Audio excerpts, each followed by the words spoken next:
Sientes cerca un barullo y no sabes qué es. Es un ángel llegando aunque no lo ves, para acercar nuestras oraciones a Dios.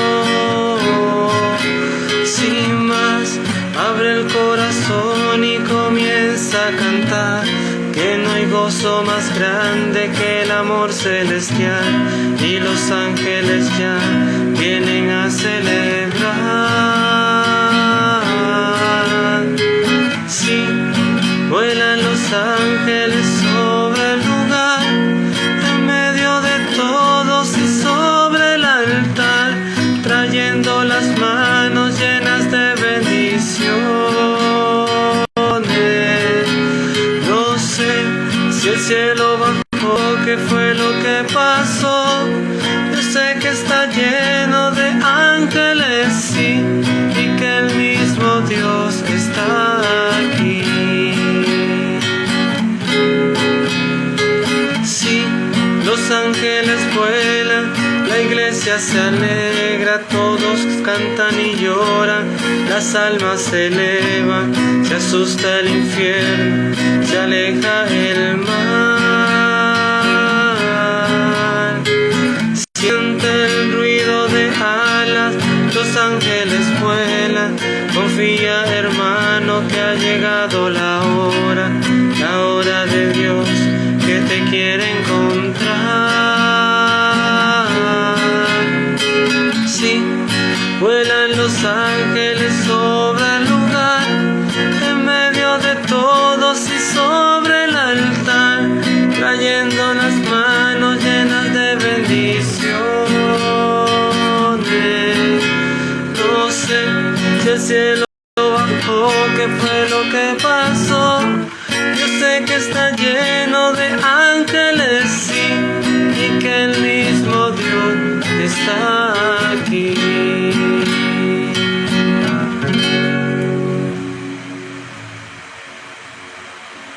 En el nombre del Padre, y del Hijo, y del Espíritu Santo. Amén. Buenas noches, amado Jesús. Te saludo desde mi hogar, un jueves más, y con mucha alegría pues planificamos este encuentro, estas ganas de estar contigo, de simplemente, como lo hemos dicho en otros encuentros, parafraseando al santo cura de Ars, aquel testimonio que él contaba de aquel hombre que iba a visitarte solamente para mirarte y para que tú lo vieras. A razón de esto, pues queremos dar inicio a este momento de adoración eucarístico, colocar principalmente nuestras vidas y nuestras necesidades en tus manos, la de mi esposa, mi hijo, que cohabitan conmigo, tenemos la bendición de vivir juntos. Pedirte siempre por nuestro matrimonio, por nuestra fortaleza sacramental y espiritual, también por la salud de nuestros seres queridos, la gracia, la conversión, por el mundo, para que tú seas el que realmente reine en los corazones de quienes te amamos, y por aquellos que no te conocen, que no te aman, que todavía no terminan de tener ese encuentro, ese querigma que les haga vivir un antes y un después. Un proceso en el cual creo que en todos nosotros, Señor, está en construcción. Por eso pedirte por una conversión constante, una conversión coherente, de que se construya día a día en nuestros hogares, en nuestras familias, en nuestros trabajos, con nuestros vecinos. Hoy, Jesús, no quisiera dejar por fuera, pues, a pesar de que ahora vamos a estrenar el día de mañana, viernes 21 de mayo, hoy es jueves 20, vamos a estrenar otro espacio por acá mismo, por Instagram, que se va a llamar La Ruta de la Sanación, y es justamente abrir un espacio para encontrarse con el Dios que sana. No es un espacio, por lo menos así lo planteo Jesús, para prometer sanación, porque no me corresponde a mí hacer eso, sino para encontrar al enfermo o al necesitado ante ti y conociendo tu caminar, tus obras y tus milagros, pues puedan encontrar una ruta de sanación y también de salvación, porque casi todos tus milagros pues iban enmarcados en esas dos características. Sanabas el cuerpo y al perdonar los pecados salvabas al alma. Hoy, Jesús, vamos a seguir haciendo ese recorrido por la historia de la salvación, conociendo personas principalmente del Antiguo Testamento, pues que marcados en una relacionalidad, en una cercanía y una fe con Dios Padre, porque hasta ese momento pues tu presencia, tu existencia era un misterio. No se entendía que Dios pudiera estar contenido en 3 personas. Entonces, pero sí había una relación con el Dios verdadero, y creo que cuando tú nos dices insistentemente que quien te ha visto a ti ha visto al Padre, pues marcas precisamente esa continuidad. Tú no vienes a sustituir lo ya conocido, sino a darle plenitud y por ende a ampliar nuestra ventana, nuestra mirada de lo revelado. Quisiera iniciar, Jesús, luego de cantar esta canción tan bonita, que algunos la llaman Los Ángeles de Dios, que es una canción que invoca en cierta forma algo que debe ser muy representativo del cielo, un cielo que en lo particular, y también lo deseo para mis familiares, mis amigos, conocidos y para todas las personas de bien de este mundo,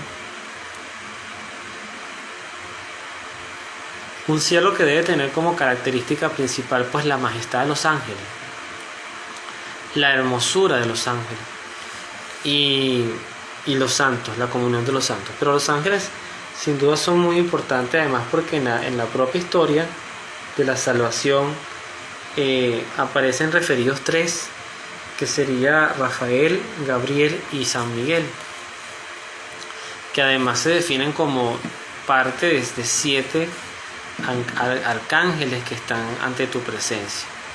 Después están todo este coro de ángeles, serafines, querubines, dominaciones, potestades, que también pues cohabitan, te alaban e interceden por nosotros, y mi ángel de la guarda que está aquí junto a mí, y que también agradezco mucho su tiempo, su paciencia para conmigo, porque sin duda ha habido momentos en mi vida en que sé que no la ha tenido fácil. Entonces, colocados en tu presencia, vamos a comenzar con este Salmo 6. Hemos hecho un recorrido progresivo por los salmos y con el mismo orden numérico, para ir también conociendo lo que a través de estas alabanzas, de estas formas de orar, de estos cánticos, podemos nosotros depositar en ti a razón de lo que es la propia forma de relacionarnos contigo, desde la alegría, desde la tristeza, desde el miedo, desde el arrepentimiento. El Salmo 6, yo cierto que en cierta forma es un salmo que aboga protección y misericordia, porque dice así: Señor, no me reprendas de tu ira, ni me castigues si estás enojado. Ten compasión de mí, que estoy sin fuerzas. Sáname, pues no puedo sostenerme. Aquí estoy sumamente perturbado. ¿Y tú, Señor, hasta cuándo? Vuélvete a mí, Señor. Salva mi vida y líbrame por tu gran compasión. Pues ¿quién se acordará de ti entre los muertos? ¿Quién te alabará donde reine la muerte? Extenuado estoy de tanto gemir. Cada noche empapo mi cama y con mis lágrimas inundo mi lecho.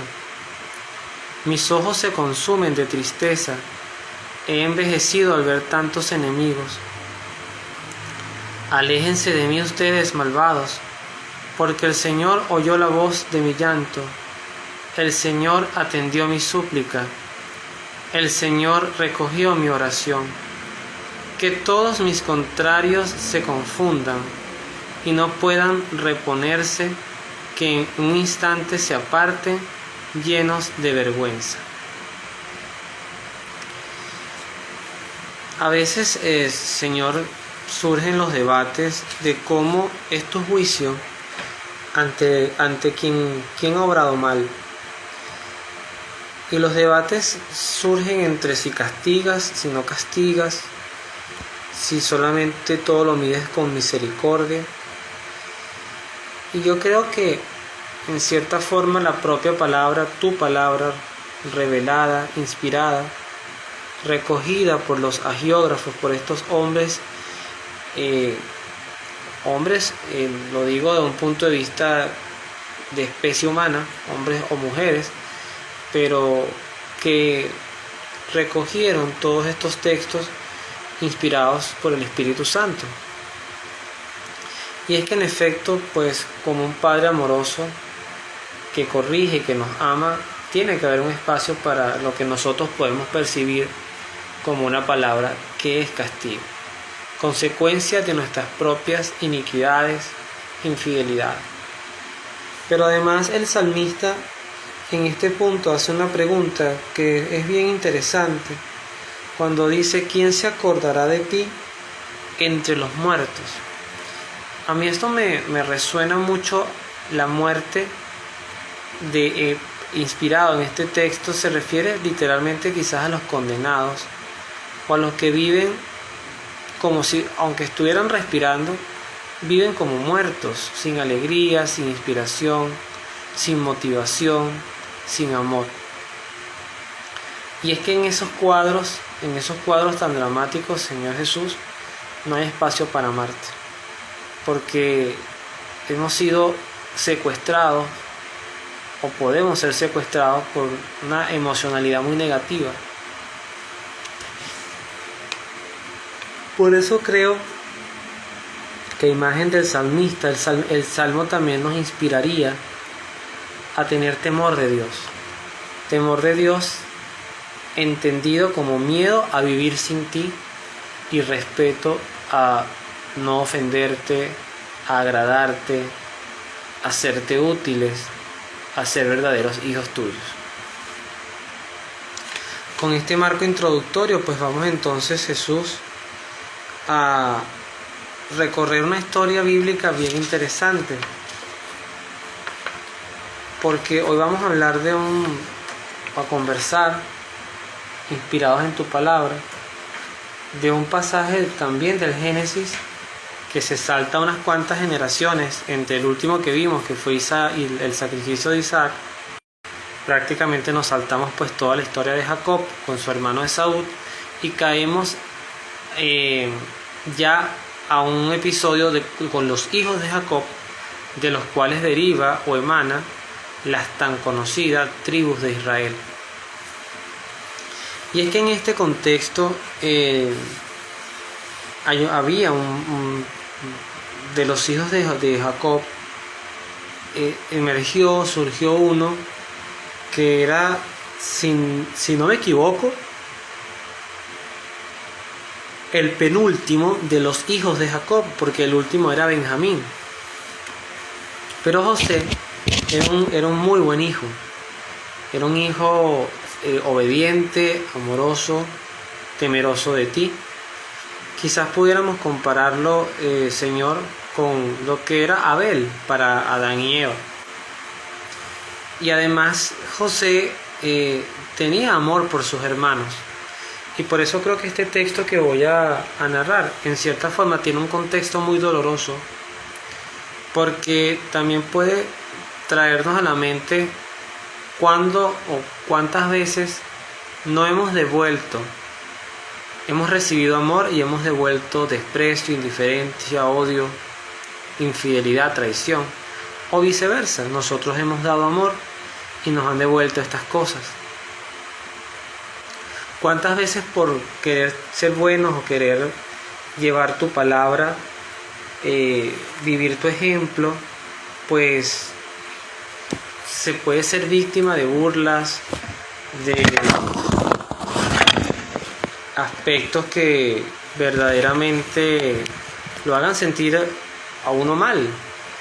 Yo por lo menos me acuerdo en la época, Señor, que yo estudiaba y en esa época no se hablaba de bullying ni mucho menos.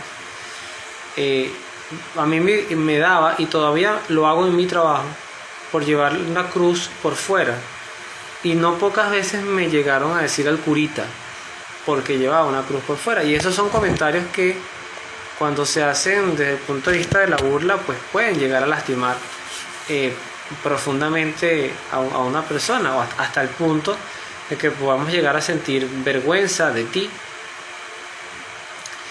Entonces José, esta historia que voy a ir recordando para mí, para quienes tengan la generosidad de escuchar luego este encuentro, bien sea en vivo o en diferido,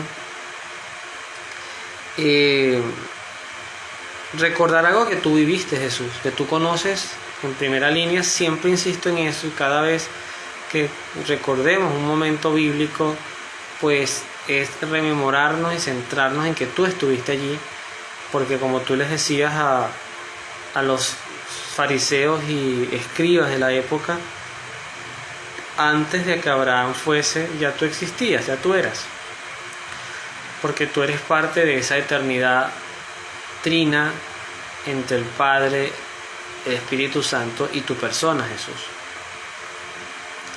Este texto entonces empieza diciendo que los hermanos de José habían ido a apacentar el rebaño de su padre, que era Jacob, en Siquem. Y Jacob le dice a José: tus hermanos están cuidando las ovejas en los pastos de Siquem. Ven, que quiero mandarte donde ellos. Contestó José: aquí estoy. Jacob le dijo: anda a ver cómo está el rebaño y cómo se encuentran tus hermanos. Ven después a contármelo. Lo envió pues desde el valle de Hebrón, y José fue a Siquem. Un hombre lo vio que andaba perdido por los campos y le preguntó: ¿qué buscas? Y José le respondió: estoy buscando a mis hermanos. Dime, por favor, ¿dónde están con sus rebaños? El hombre le contestó: se han ido de aquí, pues les oí decir: vámonos a Dotán. Y José salió en busca de sus hermanos y los encontró en Dotán. Al verlo de lejos y antes de que llegara, se pusieron de acuerdo para matarlo.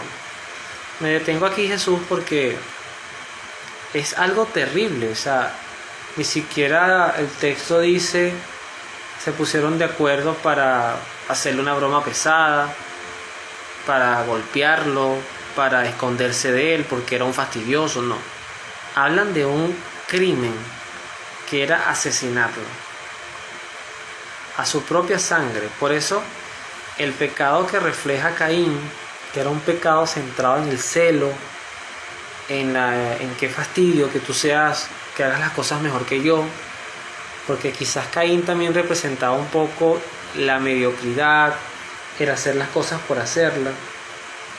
Y pareciera efectivamente que José, y bueno, es más que evidente porque el texto así lo refleja, José incomodaba a sus hermanos, es decir, era el hermano comparativo. A veces los padres también cometemos ese error de comparar a nuestros hijos, de pedirle a uno que sea como el otro, pero José sin duda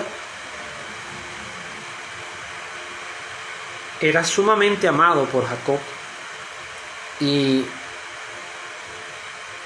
pues sin saberlo caminaba hacia una trampa que cambiaría la historia de su vida, pero que a la vez con este episodio tú construiste un plan para el pueblo de Israel impresionante. Por eso es que uno hoy lo puede ver en retrospectiva, o sea, de adelante hacia atrás, hacer el recorrido histórico, pero en este momento puntual en la vida de José, esto tiene que haber sido extremadamente doloroso para él. Ellos se dijeron: ahí viene el soñador. Este es el momento. Matémoslo y echémoslo a un pozo cualquiera. Luego diremos que un animal feroz lo devoró. Ahí vamos a ver en qué quedan sus sueños. Cualquier creyente, Señor, quizás en estos tiempos, tenga las mismas, un buen creyente, me refiero a una persona, no me refiero a mí y quizás al común, sino a una persona que verdaderamente entienda esto de la fe como hay que entenderlo, ¿no? Como un todo absoluto, que además se vive con una generosidad de tiempo, de amor, de humildad, de servicio total. Indiferentemente de lo que digan, el soñador tiene lo que ellos llamarían soñador, quizás era una manera de referir a un hombre de profunda fe que vivía con una clave, con una mirada espiritual, que se la pasaba quizás aconsejando a sus hermanos, procurando el bien, procurando hablar bien, alejándose de las murmuraciones. Muchas características pueden derivar de la palabra soñador. Pero ¿por qué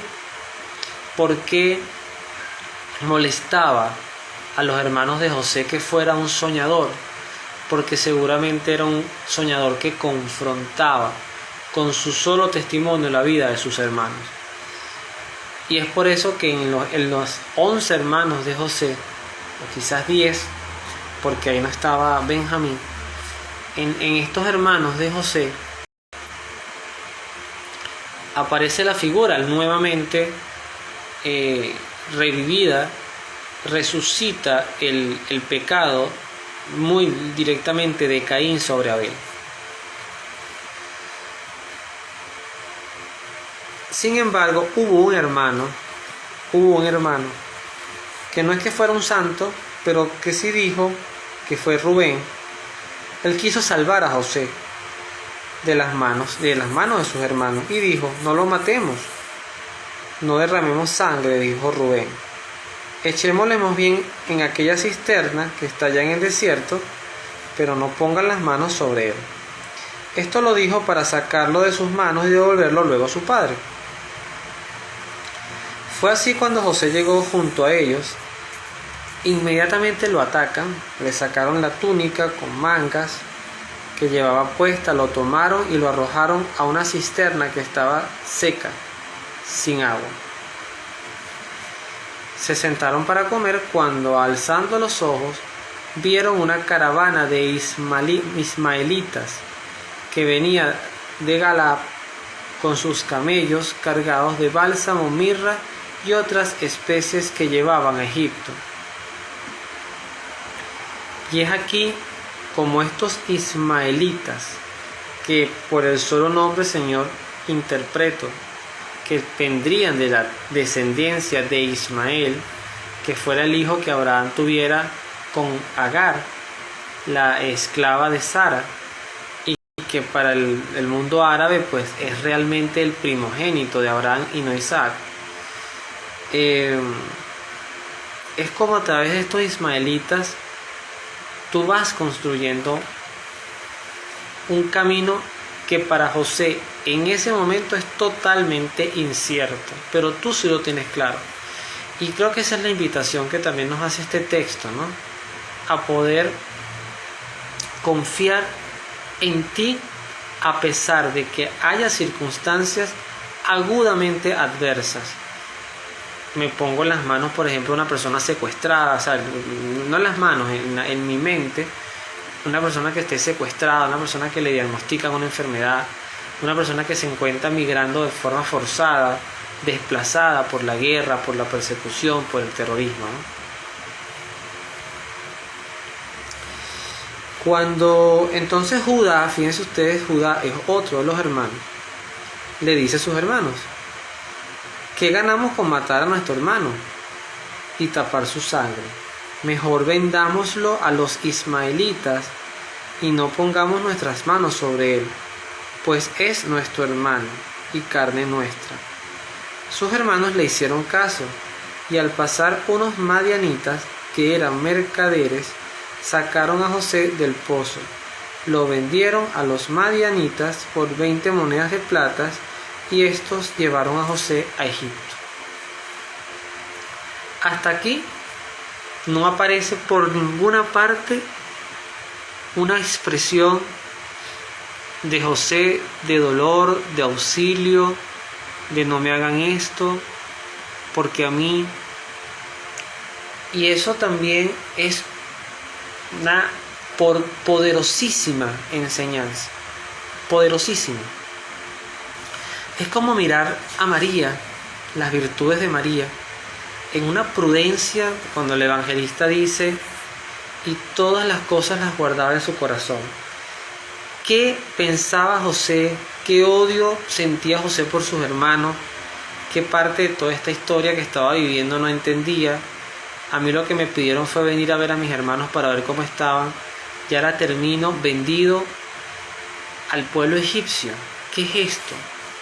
O sea, ¿qué parte de mi historia se perturbó y por qué me está pasando esto a mí? Esas son preguntas muy válidas que posiblemente pueden haber aparecido. Al regresar Rubén al pozo, ya no encontró a José. O sea, fíjense ustedes que aquí entonces también ahí parece un punto importante, porque Rubén da a entender que cuando Judá toma esta decisión de vender a José, Rubén como que no estaba presente. O sea, Rubén no se hizo parte de la venta de su hermano, pero obviamente también fue un valiente pseudo cobarde, porque él no confrontó a sus hermanos. O sea, que nada ni de amarrarlo, ni de venderlo, ni mucho menos matarlo. José, vuelve conmigo a casa. Eso no ocurre en Rubén. También nos confronta a los cristianos. Una actitud a veces muy complaciente ante el mundo, ante alguna comunidad que transite con unos conceptos ideológicos perturbadores, y a veces querer hacer como amistad, querer estar bien contigo, pero también con el mal. Y eso no tiene asidero. Entonces Rubén se rasga las vestiduras y volviendo donde estaban sus hermanos, le dijo: el muchacho ya no está. ¿Qué hago ahora? Entonces tomaron la túnica de José y degollando un cabrito la teñieron de sangre. Enviaron la túnica de manga larga a su padre con este mensaje. Fíjense ustedes, esto está tan maquiavélico, Señor, como cuando David manda a matar a Urías. O sea, un crimen como un pecado. Eso es una enseñanza que todos los cristianos deberíamos tener. Como un pecadito, por más pequeño que sea, cuando empieza a ser justificado, lo que se va llenando como una bola de nieve de otros pecados, hasta que aquello se hace indetenible. Veamos hasta dónde puede llegar esta situación. Ellos le dicen a Jacob que encontraron esta túnica de José, y además estaba toda ensangrentada. Jacob reconoció y exclamó: es la túnica de mi hijo, algún animal feroz lo ha devorado. José ha sido despedazado. Jacob desgarró sus vestiduras, se vistió con un sayal e hizo duelo por su hijo durante muchos días. Todos sus hijos e hijas acudieron a consolarlo, pero él no quería ser consolado y decía: estaré todavía de duelo cuando descienda donde mi hijo al lugar de las sombras. Y su padre lo lloró. Entre tanto, los madianitas llegaron a Egipto y vendieron a José a Putifar, funcionario del palacio de Faraón y capitán de la guardia. Palabra de Dios, te alabamos, Señor. En todo este contexto, primero también está el elemento del dolor infringido a Jacob. Como Jacob, que tú, Jesús, conociste muy bien, en esa comunidad divina entre el Padre y el Espíritu Santo. También fíjate que en este momento aparece el Dios que observa, y que hasta el momento se hace silencioso a todo esto que está ocurriendo, pero va transformando, va creando una nueva realidad.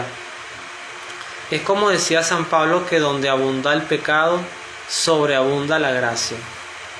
Bueno, hago un paréntesis para saludar a Betsabé, que nos está saludando. Gracias, Betsabé, buenas noches, igualmente para ti y tu familia. Con mucho cariño pues recibimos tu saludo. Cuando los hermanos ya se dan cuenta del crimen atroz que habían desarrollado, haber vendido a su hermano a Egipto, aparece una historia muy parecida a lo que derivó también con Moisés cuando fue salvado de las aguas por la hija de Faraón. Todo es protección para sus maravilloso que tú le diste de interpretar los y convertirse en la mano derecha de Faraón. Él va a permitir luego que su propio pueblo, que en ese momento, si no me equivoco, el texto bíblico, el Señor hablaba de que fueron 70 personas los que llegaron a Egipto y cohabitaron en Egipto. Él va a permitirle al pueblo hebreo primero vivir bajo la protección de Egipto, y eso no hay que olvidarlo. Ellos, antes de ser esclavos, estuvieron protegidos por el pueblo de Egipto, y bajo otras circunstancias, ciertamente el pueblo va a pasar a ser de un pueblo protegido a un pueblo esclavizado. Y es allí entonces donde, en tu maravilloso plan que nunca se tiene, pues surge una nueva realidad, pero también surge un nuevo salvador, por así decirlo, un nuevo liberador, que era en este caso Moisés. ¿Qué podemos quizás aprender de toda esta maravillosa historia?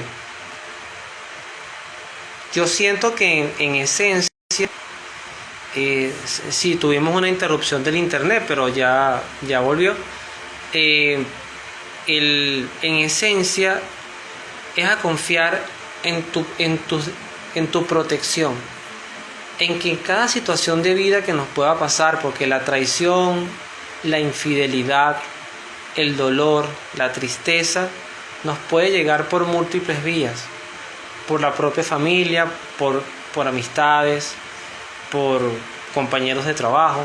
Ojo, donde nosotros, Señor, podemos ser los que traicionemos, seamos infieles o sea, alguien que confíe en nosotros y le demos la espalda. O sea, esto tiene siempre las dos lecturas. El feedback, el pecado tiene feedback. En un momento lo puedo dar yo, en un otro lo puedo recibir de otra persona. Pero pese a eso, José nos enseña a confiar en ti de una manera ciega, de una manera total. Por eso es que de este texto de la venta de José por sus hermanos, que además tiene como varios momentos, ¿no? Primero el deseo de matarlo, luego Rubén, que trata de protegerlo, pero no se hace defensor de su hermano, sino que quiere protegerlo siendo complaciente con los hermanos que quieren hacer un acto de maldad. Luego Judá, que propone venderlo, y cuando logra la venta, pues Rubén no está y después se hace víctima, pero entonces después planifican una suerte de engaño para justificar la pérdida de su hermano, haciéndole creer a su papá que su hermano estaba muerto, o sea, que su hijo estaba muerto. Entonces es un caminar que nos invita primero a no convivir con el pecado. El pecado, por más chiquito que sea, cuando se empieza a justificar, se va convirtiendo en una bola de nieve. Una bola de nieve que no se detiene. Se hace gigante y después aplasta todo a su paso. Luego, como José, con la prudencia, enseña que aunque podamos tener, Señor, momentos duros, mientras confiemos en ti, vamos a estar amparados y protegidos por tu poder, por tu mirada. Es una hermosísima reflexión pensar cómo tú nos miras constantemente, a todos. No hay una sola persona en el planeta No hay una sola alma en este mundo que camine por nuestras calles, que camine por nuestra historia, que no sea vista por ti. Y eso da un gran compromiso de vida. Porque es que además tú no nos miras como el que vigila y está pendiente de nuestras caídas para restregárnoslas en algún momento en nuestras caras y decirnos, mire, ustedes son unos pecadores malvados, que lo somos. Pero, sino principalmente tú estás allí mirándonos con amor, compartiendo nuestros sufrimientos, fortaleciéndonos cuando nos dejamos guiar por ti y después haciéndonos mirar el pasado. Y creo que ya con esto puedo ir haciendo como un cierre a la idea. Mirar al pasado y preguntarnos hoy, ¿qué sería de mi vida si no me hubiese pasado esto y esto y esto? Yo por lo menos, y lo voy a decir porque ante ti, Jesús, pues yo me siento sumamente en confianza porque conoces mi vida mejor que mí mismo.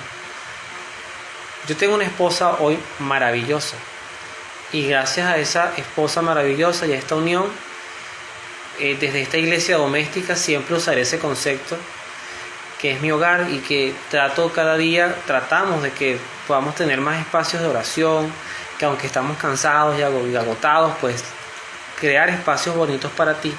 Tenemos un hijo maravilloso también, una bendición que nos has dado espectacular. Pero yo no estaría con esta mujer, con esta esposa maravillosa que está a mi lado, si previo a llegar a ella, a conocerla, no hubiesen pasado otros acontecimientos de mi vida que en muchos momentos fueron marcados por lo negativo, como lo que acabamos de escuchar en la historia de José.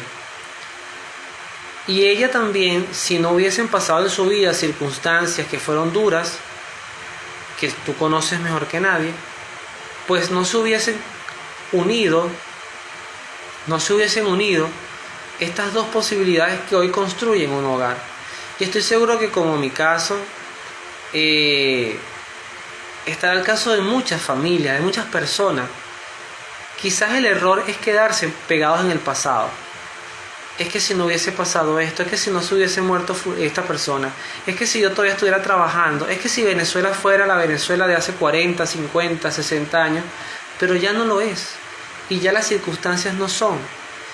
Y quizás mirando nuestro presente es siempre ver lo bello que tenemos. Yo hoy, Señor, estoy ante ti, 20 de mayo del año 2021, y tengo salud. Tengo un techo donde al terminar y una cama que me está esperando para acostarme a dormir. Tengo un trabajo donde mañana iré a trabajar, que a veces puede ser circunstancias duras, agotadoras, desafíos, buscar puntos de equilibrio, hacer el trabajo con la mayor honestidad posible, porque además sé que tú me estás mirando y aunque no me miraras, sé que tiene que ser así.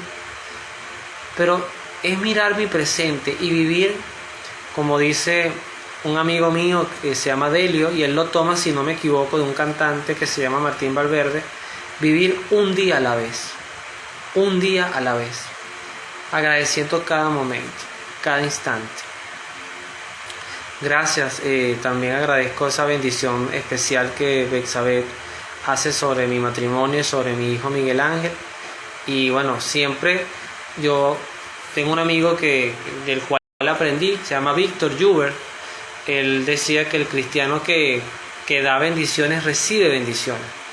Por eso es que el cristiano no maldice, el cristiano bendice. Por la boca del cristiano tienen que salir bendiciones, inclusive para quienes no las reciban con amor. Pero bendecir es una de las cosas más maravillosas que podemos hacer por otro ser humano. Es un regalo muy hermoso, porque es un regalo que se encomienda directamente de ti, Señor, para quien se lo queremos dar. Yo ahorita, nosotros, Señor, a partir de mañana vamos a estrenar, con tu permiso, una nueva serie que se llama La Ruta de la Sanación. En estos encuentros de adoración dedicábamos un espacio para la sanación. Pero considero, Señor, y creo que así lo has puesto en mi corazón, que la sanación merece un espacio aparte y diferente, porque la ruta de la sanación lo que va a traer como propuesta es presentarle al oyente, especialmente a la persona enferma, física o espiritualmente, pero más que todo a la parte física, presentarle al Jesús que sana, y hacerlo a razón de varios relatos bíblicos que muestran ese poder que hay en ti, que es real. Tú no has dejado de ser un Dios poderoso. Por ejemplo, como poner si alguien que escucha esto tiene cáncer, yo puedo decirle: en el nombre de Jesucristo queda sano. Y si mi fe fuera lo suficientemente grande, porque además sé que tienes el poder, lo que me faltaría quizás es primero la autorización tuya para yo proclamar esas palabras, pero segundo, tener la convicción de que es así y no crear una falsa ilusión. No porque tú no lo puedas sanar, sino porque de repente dentro de tu plan no está sanarle. Entonces, la ruta de la sanación establece ese punto de equilibrio. Primero, que el Jesús que va a estar al frente de nosotros, representado en una imagen, en una escena, o como hoy, realmente en la Eucaristía, es un Jesús que tiene poder.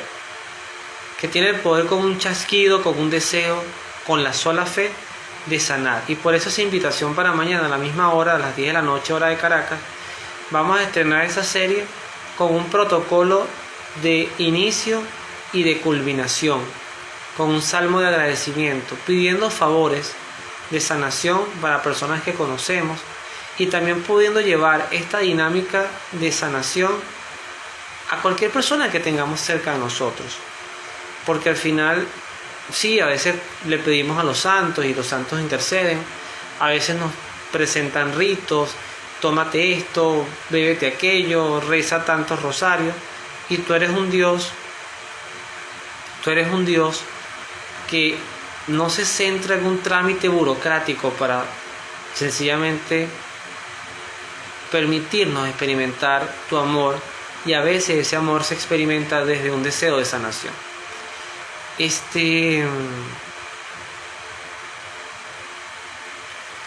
Ahorita voy a orar por nuestros difuntos. Es lo que voy a incorporar para estos jueves de adoración, porque nosotros los cristianos católicos creemos que cuando una persona muere, pues puede pasar por un proceso de purificación. Es más, es muy posible que todos tengamos que pasar por ese proceso de purificación que se conoce como el purgatorio.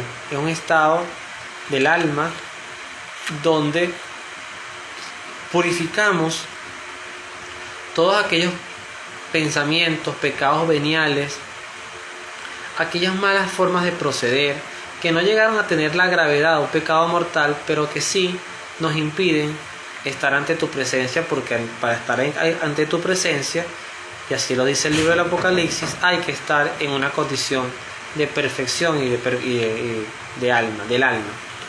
Tú le diste una oración a Santa Gertrudis, que la hemos rezado. Esta sería, si no me equivoco, la tercera vez que la voy a citar.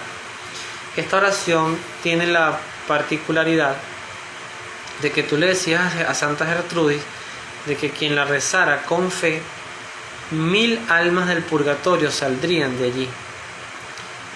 Y bueno, yo la quiero ofrecer principalmente por los difuntos de mi familia, tanto de mi familia paterna o materna, como la familia extendida, que incluye también a la familia de mi esposa, amistades, amigos, pero también las personas que, por ejemplo, hayan muerto entre el jueves pasado y vamos a hacer ese enlace, y que ahorita precisamente esté en un estado de purificación, para que a través de la intercesión de María Santísima y por la intercesión de esta plegaria, y abogando a la misericordia tuya, de Dios, en un punto de vista integral, con el Padre y el Espíritu Santo, pues estas almas puedan prontamente llegar al cielo de una manera definitiva. Y la oración dice así, Señor: Padre eterno, yo te ofrezco la preciosísima sangre de tu divino Hijo Jesús, en unión con las misas celebradas hoy día a través del mundo por todas las benditas ánimas del purgatorio, por todos los pecadores del mundo, por los pecadores en la Iglesia Universal, por aquellos en propia casa y dentro de mi familia. Amén. Quiero, para terminar, siempre lo hacemos con un repaso de alguna oración. Hoy va a tocar el Yo Confieso. Vamos a ir repasando nuestras oraciones cristianas. Después seguramente vamos a volver a un ciclo y repetiremos algunas. Antes de terminar, pues también agradecer y compartirte, Jesús, en lectura, esto que también comparte Bexabé, que dice: bendecir de corazón enriquece. Si sentimos lo que decimos, escucharán lo que queremos. Es así. Es más, yo creo que ese nivel de fe, como el que tuvo el centurión, que ya llegaremos a hablar de él, el centurión romano, que pidió un milagro sin ser creyente, sin ser judío. Él te decía: yo sé que tú tienes el poder, tú no tienes que ir hasta mi casa. Si tú lo dices, Señor, se va a curar mi siervo. Y tú dijiste, Jesús, en ese momento, que no habías encontrado en todo Israel una fe tan grande como la de aquel soldado romano, que no lo dudo, fue testigo y seguramente con mucho dolor de tu proceso de crucifixión, de tu muerte en la cruz. Así que agradeciendo el tiempo, agradeciendo esta oportunidad, Jesús, que nos das por medio de estos medios digitales, de verte. Yo adoro verte, me encanta verte en la Eucaristía. Bendigo al sacerdote que consagró esa hostia que hoy estoy mirando, y bendigo a los sacerdotes del mundo entero, que gracias a ellos tenemos la posibilidad, porque son instrumentos para este sacramento, de que tú puedas hacerte presente en la Eucaristía. Anhelo recibirte, anhelo comulgarte, anhelo confesarme, pero sé que ya llegará ese tiempo. Coloco mis debilidades y también de las personas como una dinámica de pedir perdón, nuestras debilidades, nuestros chismes, nuestros pecados, nuestros malos pensamientos, nuestro mal temperamento, nuestro mal manejo del estrés. Coloco todo eso ante tu presencia y lo digo como un testimonio. Antes de sentarme aquí a hablar contigo, siempre estoy cansado, con un sueño, que los ojos a veces se me van cerrando, pero digo, no, lo voy a hacer y voy a compartir contigo, Jesús. Y cuando termino, me siento repotenciado. Sí estoy cansado, sí tengo sueño, pero la actitud es distinta. Y eso es lo que logra la presencia eucarística. Tú eres esa energía que reaviva nuestra fuerza, que nos empuja a seguir adelante. Por eso, como una oración de arrepentimiento, de deseo de ser mejor, de deseo de construirme un camino verdadero, real, hacia la santidad, una santidad bien entendida. La santidad, el deseo de ser ciudadano del cielo, de poder gozar de esa dicha que gozó aquel ladrón que fue crucificado a tu lado, a quien le prometiste: hoy mismo estarás conmigo en el paraíso. Y pido eso para quienes escuchan estos momentos, para quienes se regalan este tiempo, para sus familias, pero para también los que, por ejemplo, este domingo, que va a ser Pentecostés, hay parroquias que van a estar haciendo vigilia, que van a estar invocando al Paráclito, al Espíritu Santo, para que como cristianos podamos tener una verdadera efusión del Espíritu Santo, que nos reanime, que nos reavive, que nos comprometa a seguir avanzando en este necesario camino de la evangelización.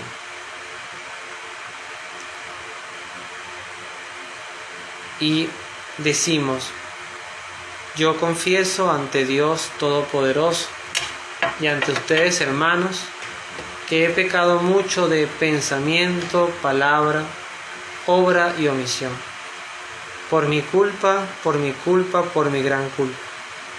Por eso ruego a Santa María siempre Virgen, a los ángeles, a los santos y a ustedes, hermanos, que intercedan por mí ante Dios nuestro Señor. Amén.